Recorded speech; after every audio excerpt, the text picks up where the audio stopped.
여러분, 교황님의 한 끼 식사값이 얼마인지 아시는지요? 모르시는 것이 신앙에 도움이 될 듯합니다. 그러면 교황님의 월급은 얼마인지 아십니까? 0원입니다. 1원도 받지 않습니다. 이건 진짜입니다. 제가 진짜라고 강조했더니만 지나가는 개가 웃었습니다. 교황 주일인 오늘, 저는 교황의 행보라는 주제로 말씀을 나누고 싶습니다. 그러나 그자의 행보는 자신의 주님이신 그리스도의 행보에 전적으로 달려 있어야 함을 먼저 밝히고 싶습니다.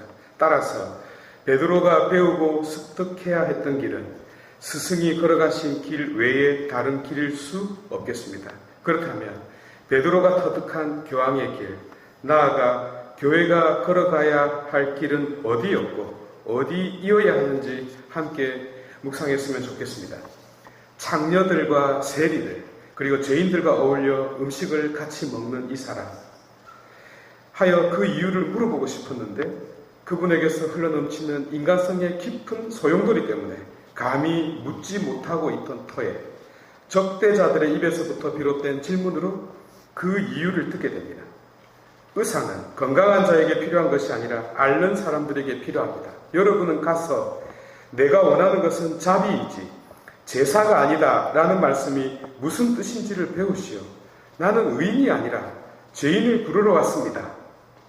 사람들은 이 말에 반신반의합니다. 율법에 어긋나기 때문입니다.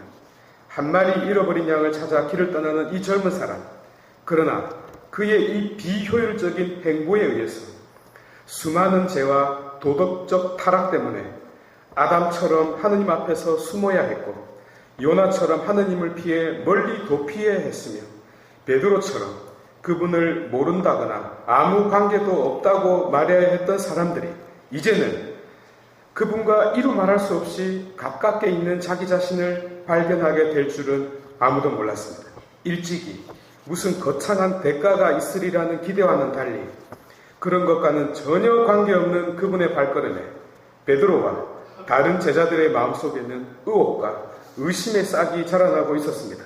그럼에도 불구하고 잃어버린 나라를 되찾고자 골똘했던 이들, 썩어 빠진 정권과 종교를 뒤엎고자 했던 이들, 아니 세상을 통째로 바꾸고 싶었던 이들이 잠시 자신들의 욕망을 억누른 채 조심스럽게 그분의 뒤를 따르고 있었습니다만 그 발길이 어디를 향하는지 짐작하지 못했습니다. 그러다 마치 물감이 천에 스며들듯 점점 그분 안에 머무르는 시간이 많아지면서 그분의 관심이 어디에 있는지 깨닫게 됩니다. 루카복음 13장 18년이라는 시간 동안 허리와 등이 굽어 펼 수 없었던 여인을 고쳐주자 회당장이 일주일 중에 6일이나 있는데 꼭 안식일에 병을 고쳐야 하겠습니까? 라고 지랄 병을 떨죠. 그때 안식일에 자기 소나 나귀를 구유에서 풀어 물을 먹이러 끌고 가지 않습니까? 그런데 아브라함의 딸인 이 여자를 사탄이 무려 18년 동안이나 묶어 놓았는데 안식일이라도 그 속박에서 풀어주어야 하지 않겠습니까? 라고 대답합니다. 하느님을 위한 안식일을 사람을 위한 날로 바꾸어 놓았습니다. 사람이 먼저였습니다. 요한복음 8장에서는 가늠하다 붙잡힌 여인 이야기가 나오죠. 율법의 수호자들이 빨강을 떨며 덤벼들 때 그분은 짓밟히고 있는 한 여인의 존엄성과 그 수치심을 보셨습니다. 그분의 관심사는 오직 인간에게 집중되어 있었습니다.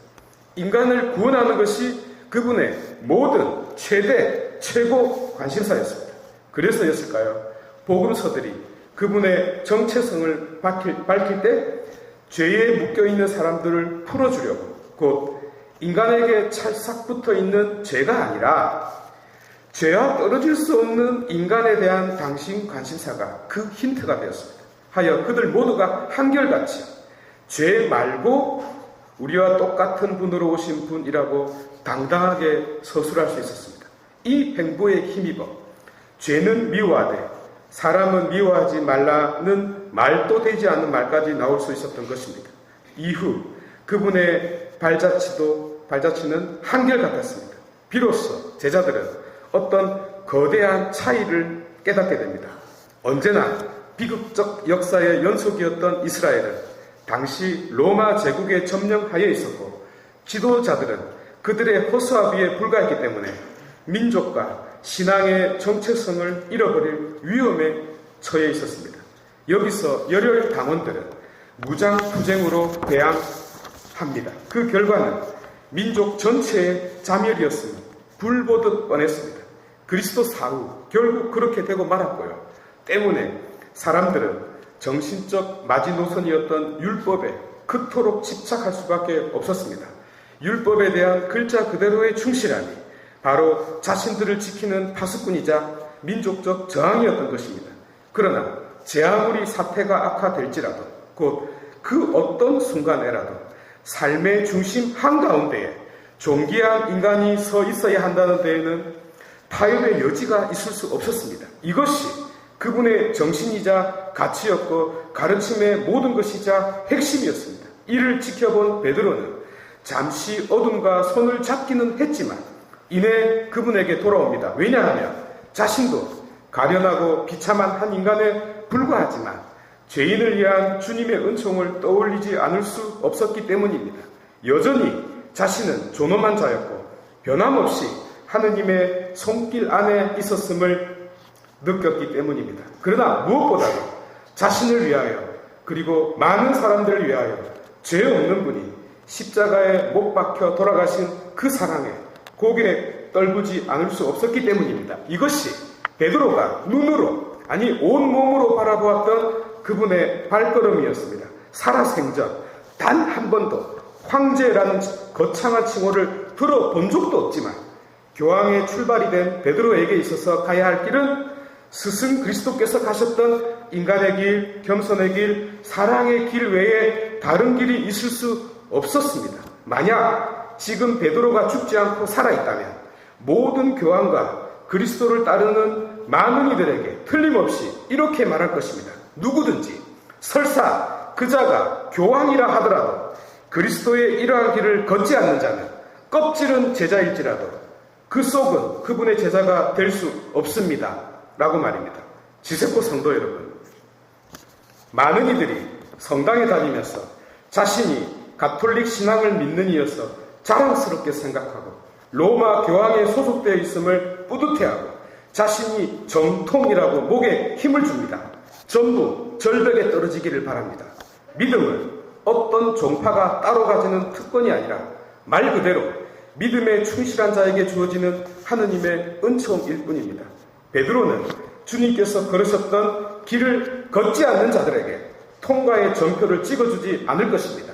그의 손에 천국의 열쇠가 쥐어진 까닭입니다. 때문에 대다수의 교황과 주교들, 본당 신부들은 통과하지 못했지만 우리 지세포 성도분들께서는 혼신의 힘을 다하여 통과하시길 바랍니다. 참고로 여러분들께서 최선을 다하여 그 문을 통과해야 하는 결정적인 이유가 따로 있나이다. 그래야 두 번 다시는 본당 신부를 안 만날 수 있으니까요. 모두 일어나셔서 신앙 고백합시다.